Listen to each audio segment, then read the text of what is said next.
Welcome back. Today we are tackling word search 2, a classic and challenging problem often seen in technical interviews. This problem requires us to combine two powerful concepts, the trie data structure and backtracking. Here is the setup. We are given a two-dimensional board of characters and a list of words from a dictionary. Our goal is to find all the words from that list that can be constructed on the board. The rules are simple.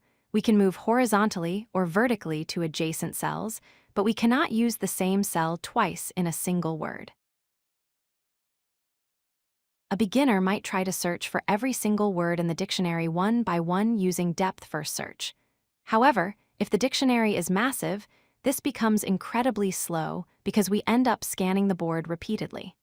The optimized approach flips this logic.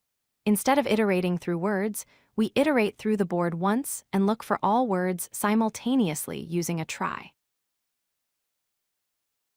A trie, or prefix tree, is an efficient tree-like data structure used to store a dynamic set of strings.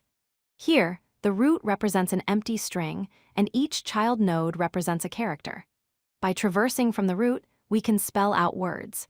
We mark specific nodes to indicate where a valid dictionary word ends. The strategy is straightforward. First, we insert all dictionary words into our trie. Next, we loop through every cell on the board. From each cell, we start a depth-first search traversal, moving through the grid and the trie at the same time. If the character on the board matches a child in the trie, we continue. Otherwise, we stop that path immediately. Let's visualize this. On the left, we have our board. As we move from O to A, we make the exact same move in our trie on the right. This synchronization allows us to know instantly if the current path on the board is a valid prefix of any word in our dictionary. If the trie node is null, we know it's a dead end. Here is a pro tip that makes your solution much faster. Once you find a word like oath, you do not need to find it again.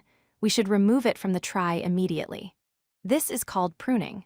By removing found words or leaf nodes, we shrink the trie dynamically, preventing the algorithm from wasting time on already solved paths. In terms of code, we define a trie node class and a main function. We build the trie first. Then, we use a nested loop to start a recursive DFS from every cell. Inside the DFS function, we handle base cases like boundary checks and visited cells, then recursively explore neighbors while advancing the trie pointer. Finally, let's look at the complexity.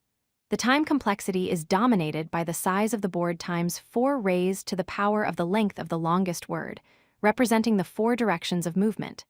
Space complexity depends on the size of the trie, which stores all dictionary words. This efficient approach ensures we pass the time limits on large test cases.